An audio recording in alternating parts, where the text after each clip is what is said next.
Bismillahirrahmanirrahim. Assalamualaikum warahmatullahi wabarakatuh.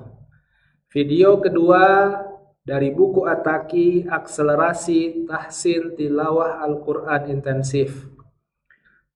Pada video ini kita akan membahas berkenaan tentang alur pembelajaran di dalam buku At-Taki.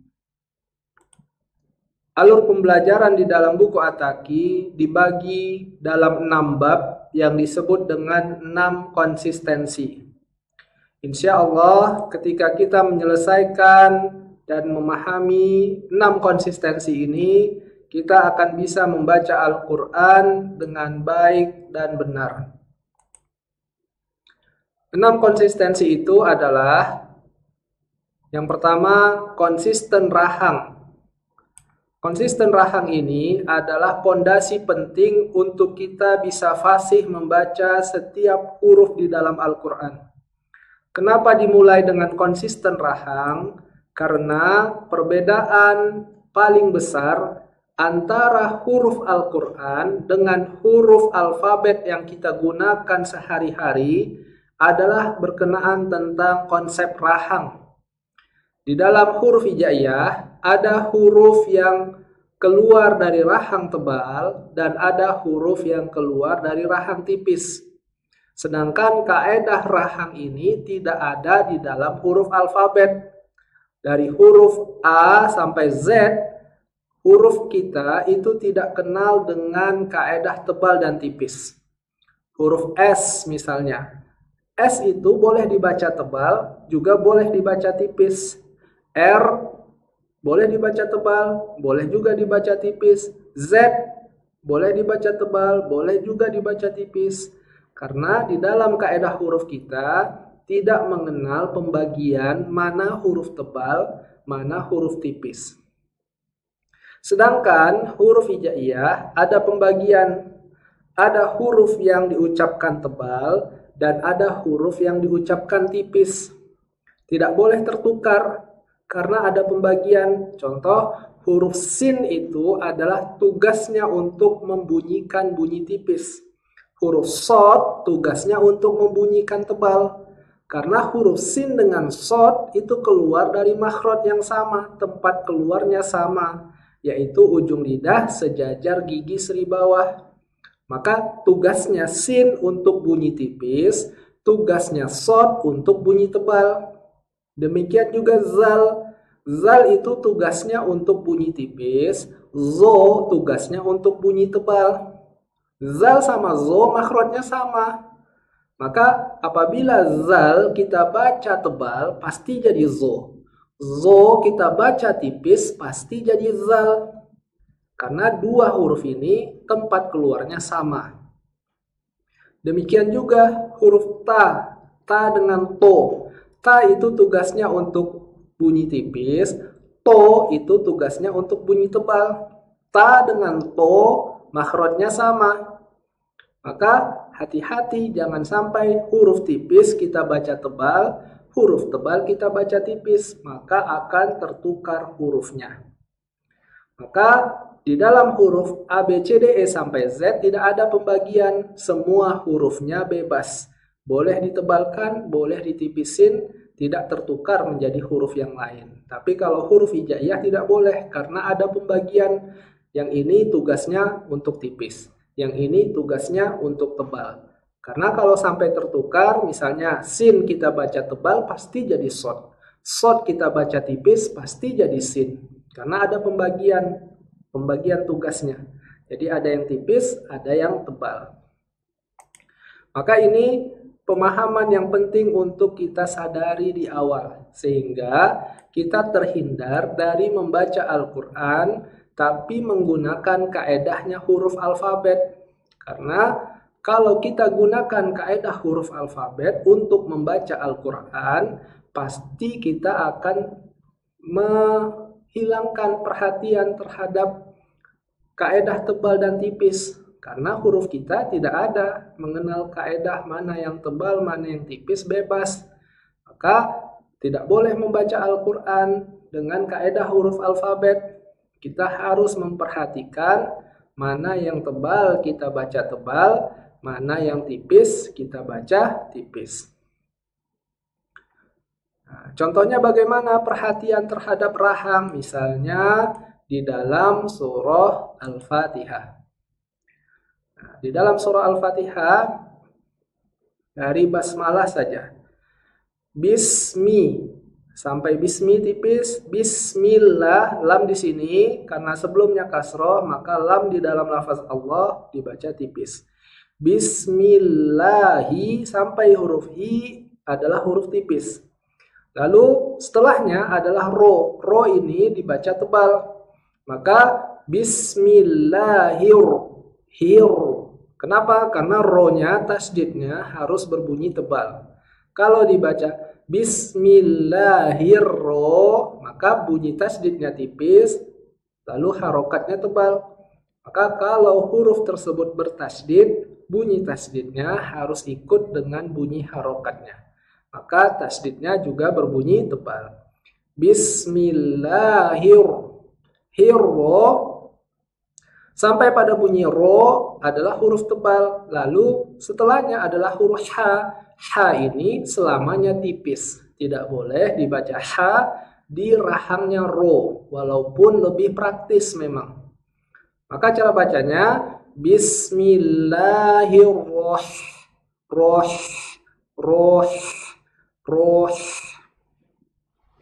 Bismillahirrahmanirrahim. Tebal lagi, nir. Ni tipis, ro tebal lagi, nir. Bukan nirro, tapi nir. Nirro. Sampai ro tebal, him harus sempurna tipis. Jangan berjalan. Jangan dari rahang ro. Contoh, nirrohim. Nirrohim. Him. Tidak ada huruf yang gabungan. Ada tebal, ada tipis di dalam satu huruf. Hanya ada dua pilihan, huruf tersebut tebal atau huruf tersebut tipis. Tidak boleh gabungan, ada tebal, ada tipisnya. Maka jangan nirrohim, jangan nirrohim. Bunyi himnya sempurna tipis, bunyi ro-nya sempurna tebal. Selanjutnya pada ayat yang kedua. Alhamdulillahi ro. Ro-nya ini harus dibaca tebal. Jangan berjalan dari tipis menuju tebal. Ingat, hanya ada dua pilihan. Tipis atau tebal. Tidak boleh gabungan. Ada tipis, ada tebalnya. Contoh ada tipis, ada tebal. Alhamdulillahi ro. Karena rahang kita lagi hi. Ini posisi rahang tipis. Ro itu posisi rahang tebal. Maka ketika sedang proses pindah rahang menuju ro, tidak mengucapkan ro. Karena nanti ro-nya berjalan. Ada tipisnya, berjalan menuju tebal. Tidak ada huruf yang seperti itu. Bergabung antara tipis dan tebal dalam satu huruf. Hanya ada dua pilihan. Dia harus tipis atau harus tebal. Maka di sini Alhamdulillahi Rabbil Alamin. Hiro. Alhamdulillahi Rabbil Alamin. Atau di ayat yang ke-6. Nah, ini banyak sekali yang menuntut untuk kita paham mana huruf tebal dan mana huruf tipis. Ihdina sampai bunyi na adalah huruf tipis. Setelahnya adalah huruf sod. Sod ini selamanya tebal. Maka ihdina si. Nah, hanya ketika akan menebalkan sod, jangan mengajak nanya ikut tebal. Karena sering huruf sodnya ingin ditebalkan, tapi nanya diajak tebal. Contoh, ihdinas si, ihdinas, nas, jangan no, tapi na. Ihdina, yang tebal itu sod, nanya tidak mau dia, tidak boleh ikut tebal dia. Maka ihdinas si, ro tebal, to tebal, lalu lam tipis. Lam ini adalah huruf yang spesial. Kenapa? Karena lam ini ada kondisi tebalnya, tapi hanya pada satu kondisi, yaitu di dalam lafaz Allah. Hanya lafaz Allah yang boleh memiliki bunyi lam tebal. Bunyi lam tebal adalah u, bunyi lam tipis adalah u, Maka lam tebal itu hanya miliknya lafaz Allah. Maka di sini bukan lafaz Allah, lamnya harus tipis. Hanya saja kita pada umumnya akan pilih cara yang lebih praktis. Baca lamnya pakai rahang to. Itu memang kebiasaan di dalam pengucapan huruf alfabet, di mana bunyi konsonan apabila ada di akhir kata, maka konsonan itu akan dibaca di huruf vokal sebelum konsonannya tadi. Maka contoh di dalam kata misalnya botol susu, L-nya itu pasti dibaca di rahang O-nya. Karena memang gitu kaedah kita. Konsonan di akhir kata dibaca di konsonan, di vokal huruf sebelum konsonan. Maka kaedah itu tidak berlaku untuk membaca Al-Quran. Huruf Al-Quran punya kaedahnya sendiri. Jangan bawa kaedah lain untuk membaca Al-Quran. Setiap huruf di dalam Al-Quran punya hak rahangnya. Mana tebal, mana tipis, dia tidak boleh numpang dengan huruf yang lain. Dia punya haknya sendiri. Maka ihdinas sirotol, tebal, to, tarik lamnya. Ihdinas sirotol, ihdinas sirotol, ihdinas sirotolmu. Nah, demikian juga sin. Sin itu haknya adalah rahang tipis. Hanya saja sebelumnya monyong, kita lagi u. Maka jangan mengucapkan sin di rahang monyong, karena tidak bisa mengeluarkan bunyi tipis. Bunyi sin adalah s. Kalau bibir kita monyong, maka bunyi sin s. Maka bunyi sin tidak boleh s, tapi s. Maka cara bacanya ihdinas siratal mus, tarik mus. Dan memang pada umumnya kita akan membaca sin pakai rahang mu. Kenapa? Karena memang kaedah kita seperti itu. Kalau ada S di ujung sebuah kata, sebelumnya bunyi U, maka S itu harus numpang di U-nya. Contoh rebus ubi. Rebus ubi. Tidak ada yang bilang rebus ubi. Tidak ada. Rebus ubi. Nah, maka kaedah itu tidak boleh digunakan untuk membaca Al-Quran. Kaedah alfabet kita gunakan kalau kita membaca Quran. Kalau membaca Al-Quran, gunakan kaedah huruf Al-Quran secara utuh. Maka ihdinas siratal mustaqim. Huruf qaf ini huruf tebal, hanya kalau dia berharokat kasroh, dia tafkhim nisbi, tebal yang lemah. Mustaqim. Maka kita lihat bagaimana dari satu surah saja, surah Al-Fatihah, ternyata ada banyak bagian yang menuntut kita paham mana huruf tebal, mana huruf tipis. Tidak asal-asalan dalam menempatkan bentuk mulutnya. Karena bentuk mulut mempengaruhi bunyi. Ingat, huruf tersebut untuk bisa tepat kita ucapkan, dia dipengaruhi dari 3 aspek, yaitu makhorijul huruf, sifatul huruf, tafkhim tarkik. Tafkhim tarkik itu adalah tebal tipis yang dibentuk dari bentuk rahang kita atau bentuk mulut kita seperti apa, sehingga muncullah bunyi tebal dan bunyi tipis. Maka pada aspek yang pertama ini kita akan membahas konsisten rahang, bagaimana bentuk mulut kita untuk mengucapkan huruf yang tebal dan bagaimana bentuk mulut kita untuk mengucapkan huruf yang tipis. Ini menjadi pembeda apakah kita sedang mengucapkan huruf alfabet atau kita sedang mengucapkan huruf hijaiyah.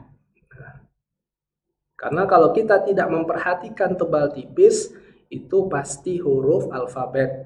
Kalau huruf hijaiyah, semua hurufnya dia terikat dengan tebal tipis.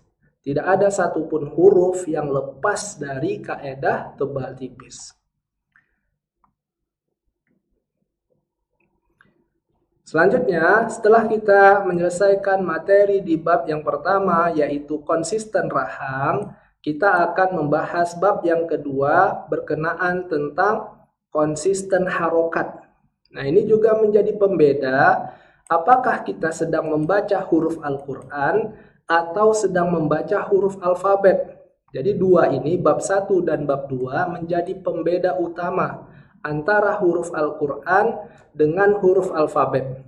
Kalau tadi di bab pertama pembedanya adalah huruf hijaiyah ada pembagian tebal, huruf tebal, dan huruf tipis. Kalau huruf alfabet yang kita gunakan sehari-hari tidak ada pembagian. Semua hurufnya dari A sampai Z bebas. Boleh dibaca tebal, boleh dibaca tipis. Tidak ada masalah. Tapi kalau huruf hijaiyah ada pembagian. Ada yang tebal dan ada yang tipis. Itu pembeda pertama. Pembeda keduanya adalah berkenaan tentang harokat. Di dalam huruf hijaiyah, hurufnya yang mengendalikan bunyi vokal. Jadi kita menyebutnya dalam istilah kita, bunyi harokat itu adalah bunyi vokal. Hanya kalau di dalam huruf Al-Quran, bunyi vokalnya cuma 3, yaitu A, I, U. Sedangkan bunyi vokal kita ada 5, A, I, U, E, O. Maka kalau di dalam kaidah huruf hijaiyah, hurufnya itu mengendalikan bunyi harokatnya. Jadi huruf yang mengendalikan bunyi vokal. Kalau di dalam huruf alfabet malah terbalik. Bunyi vokal yang mengendalikan huruf. Nah, jadi ini adalah dua jenis huruf yang bertolak belakang cara membacanya. Jadi kalau di dalam huruf Al-Quran, hurufnya mengendalikan bunyi vokal atau bunyi harokat. Kalau di sini yang huruf alfabet, bunyi vokal mengendalikan huruf. Buktinya apa? Di dalam huruf hijaiyah, apabila huruf zal berharokat fathah, maka bunyi fathahnya, bunyi vokalnya A, za. Tapi kalau huruf zo yang berharokat fathah, maka bunyi vokalnya ikut tebal, zo. Tidak dibaca za, tapi zo. Maka kita lihat di sini huruf mengendalikan bunyi vokal.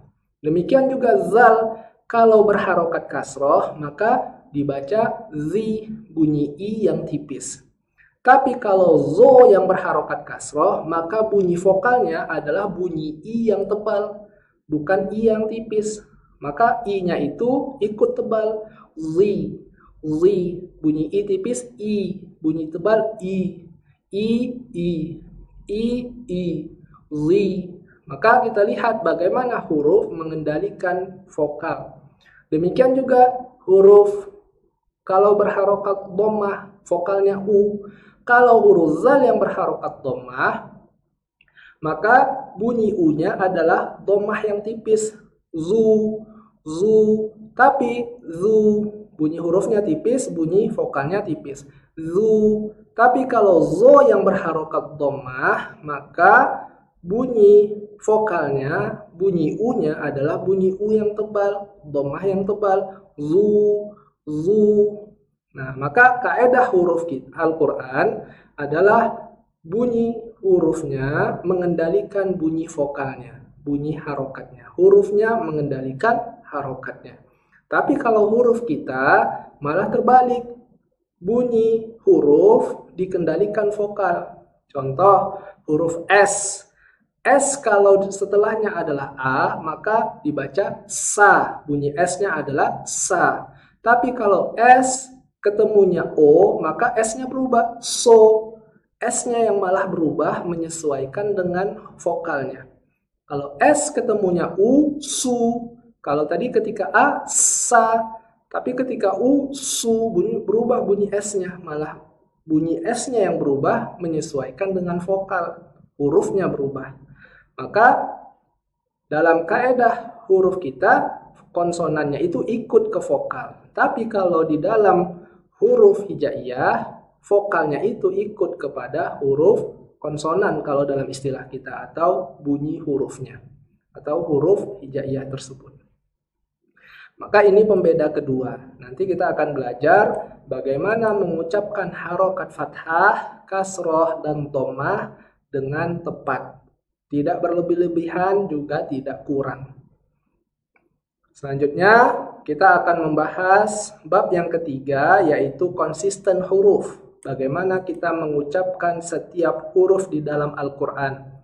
Di sini adalah bab yang paling panjang, karena 28 huruf akan kita kupas satu-satu, makhrajnya, sifatnya, tebal tipisnya akan kita kupas sehingga kita memahami huruf tersebut secara utuh, tidak setengah-setengah. Tidak boleh mengucapkan huruf kira-kira benar, tapi kita harus punya ukuran bagaimana pengucapan huruf yang benar. Sama seperti ketika kita punya gelas ukur, lalu kita lihat di situ ada ukurannya. Maka ketika kita isi air, di situ tulisannya 100 ml. Maka kita yakin di dalam air tersebut, airnya itu di dalam gelas tersebut isinya itu 100 ml. Kenapa? Karena sudah ada ukurannya. Demikian juga dalam pengucapan huruf, kita sudah memiliki ukurannya. Bagaimana makhrajnya, sifatnya, lalu tafkhim tarkiknya. Maka kalau 3 ukuran ini kita jaga, insya Allah pengucapan huruf kita akan pas. Dan disandarkan kepada contoh dari guru. Karena berkenaan tentang huruf, tidak boleh hanya bersandar kepada teori. Karena huruf itu adalah bunyi. Bunyi itu hanya bisa kita dapatkan dari guru kita. Maka bagaimana guru kita mencontohkan, kita ikuti. Adapun landasan teorinya adalah pelengkap. Yang keempat, kita akan bahas konsisten tebal tipis. Apa perbedaan bab yang keempat dengan bab yang pertama? Di bab yang pertama kan kita bahas juga mana huruf tebal, mana huruf tipis. Kalau di bab yang keempat ini khusus hanya membahas 6 huruf. Yaitu 6 huruf yang nanti dia bisa dalam kondisi tebal dan di lain tempat dia dibaca tipis. Jadi di sini tebal, di sini dia bisa tipis. Kadang dia tebal, kadang dia tipis. Maka huruf ini sebagai huruf yang spesial. Hanya 6 huruf saja. Dari 28 huruf ada 6 huruf yang spesial. Dia bisa tebal dan bisa tipis. Yaitu huruf alif, lam, ro, kho, ghain, dan qaf. Alif, lam, ro, kho, ghain, dan qaf. Nah, di dalamnya ada huruf lam. Lam ini mudah mengingatnya. Kenapa? Karena lam tebal hanya milik lafaz Allah. Itulah sebabnya lafaz Allah tidak dibaca Allah. Nah, lamnya dibaca tebal Allah. Maka lam ini menjadi huruf yang spesial karena ada satu kondisi dia nanti lamnya dibaca tebal hanya di dalam lafaz Allah. Selain lafaz Allah, lam harus dibaca tipis. Selesai di bab yang keempat, maka kita masuk ke bab yang kelima, yaitu konsisten gunnah. Kapan huruf mim dan nun kita baca dengung. Ini menjadi bahasan di bab yang kelima. Dilanjutkan dengan bab yang keenam, yaitu konsisten mad. Bagaimana kita membaca panjang pendek suatu huruf dengan durasi yang konsisten. Apabila dia madnya 2 harokat, kita baca dengan durasi yang sama. Dari awal kita tilawah sampai akhir, panjangnya sama. Tidak terpengaruh dengan nada. Contoh, ketika membaca basmalah, Bismillahirrahmanirrahim. Kalau terpengaruh dengan nada, Bismillahirrahmanirrahim. Nah, itu berarti tidak konsisten madnya. Maka boleh bernada, tapi tetap harus sesuai dengan hukum tajwid.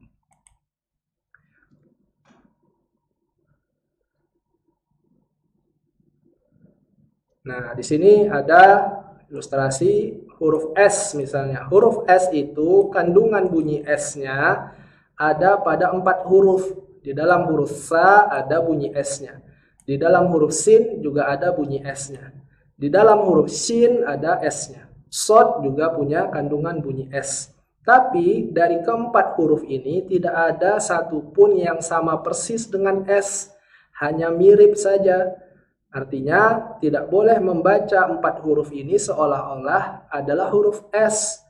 Nah, kenapa? Karena empat huruf ini ada kaidah sendiri cara membacanya.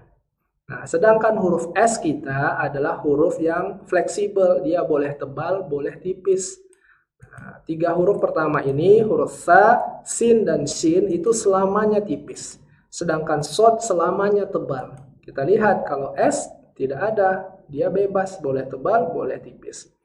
Z, bunyi Z itu terkandung dalam tiga huruf. Di dalam huruf zal, zai, sama zo. Tiga huruf ini sama-sama memiliki kandungan bunyi Z.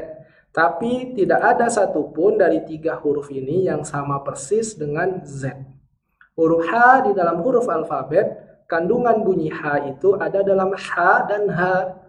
Nah, tapi dua huruf ini, H dan H, tidak ada satupun yang sama persis dengan H.